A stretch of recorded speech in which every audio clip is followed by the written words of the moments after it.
राजधानी जयपुर में एक नया मामला सामने आया है। अपराध का एक नया चेहरा सामने आया है। आपको ऐसे मामलों से भी बचने की जरूरत है। इसलिए आज इस पॉडकास्ट में हम आपको बताने वाले हैं क्राइम का वो नया चेहरा जिसमें आप या आपके जानने वाला कभी भी फंस सकता है। आज बातचीत के जरिए आपको बताएंगे इस क्राइम के नए चेहरे के बारे में और बताएंगे कि कैसे प्यार नहीं तो शादी, शादी नहीं तो लिव इन रिलेशनशिप बनाकर आपको ठगा जा सकता है।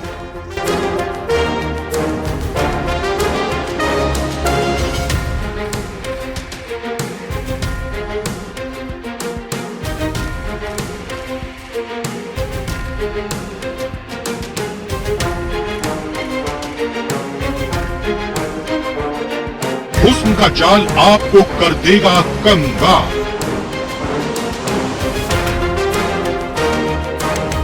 और करेंगे इस पर चर्चा हमारे साथ हमारे editor in chief Varun Bhansali जी।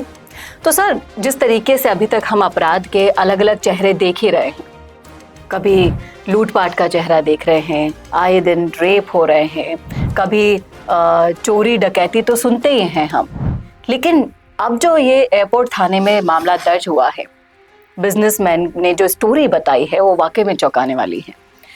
क्या लगता है आपको इस हनी ट्रैप मामले में कहां से कैसे क्या शुरुआत हुई होगी? देखिए, इस कहानी को समझना बहुत जरूरी है क्योंकि ये कोई आम हनी ट्रैप नहीं है।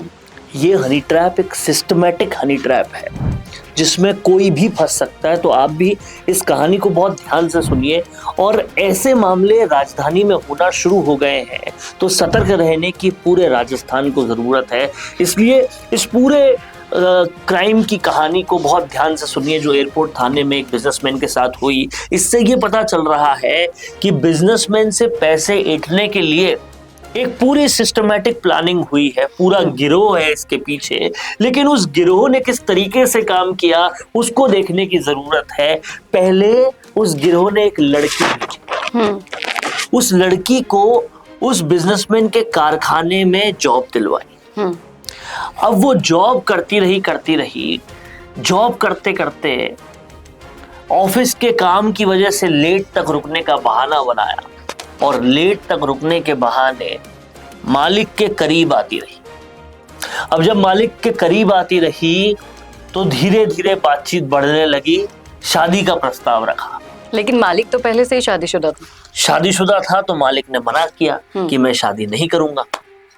अब शादी नहीं करूंगा तो लिव इन का प्रस्ताव रखा कि लिव इन में रहा जाए। वहां पर भी मान मनौवल हुआ, मना करने की बात हुई, लेकिन फिर आखिरकार वो चीज आगे बढ़ी। तो क्या लिव इन में रहने के लिए भी कॉन्ट्रैक्ट साइन करना पड़ता है? देखिए, ये कॉन्ट्रैक्चुअल लिव इन जिस तरीके से स्टोरी में बताया गया वो था, लेकिन उसके बाद क्या हुआ ये समझने वाली बात है।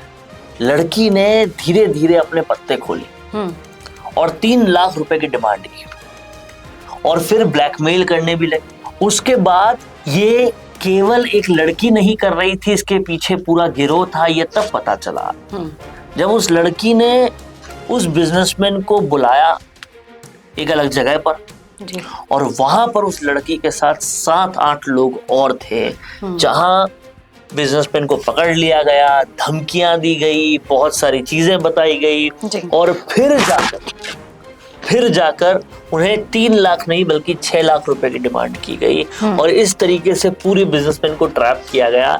तो ये एक सिस्टमैटिक हनी ट्रैप था जो जयपुर में हुआ और इससे कहीं ना कहीं अपराध का एक नेक्स्ट लेवल की शुरुआत भी मानी जा सकती है कि हनी ट्रैप करने के लिए, बड़े बिजनेसमैन को फंसाने के लिए ये तरीके के पैतरे भी अब अपराधी अपना रहे हैं।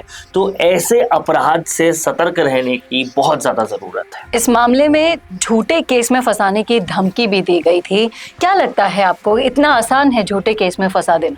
देखिए, क्या है कि एक बिजनेसमैन के लिए सबसे बड़ी जो चीज होती है वो होती है उसकी इज्जत, उसकी क्रेडिबिलिटी, उसका ट्रस्ट। और जब कोई लड़की झूठे केस में फंसाने की बात करे तो डर लग ही जाता है। सबसे पहला डर लगता है इज्जत को खोने का, क्योंकि एक बार जब तफ्तीश होगी, सब कुछ होगा, तब तक तो आपको जेल में जाना पड़ेगा या पुलिस स्टेशन में जाना पड़ेगा, इज्जत पूरी तार तार हो जाएगी, उसका डर लग रहा था। और ये डर ही इन अपराधियों का सबसे बड़ा टूल होता है जिसको इन्होंने इस्तेमाल किया। आप समझिए कितना सिस्टमैटिक था कि 6-7 लोग हैं और उन्होंने किस तरीके से बिजनेसमैन को फंसाना है उसके लिए एक लड़की भेजी।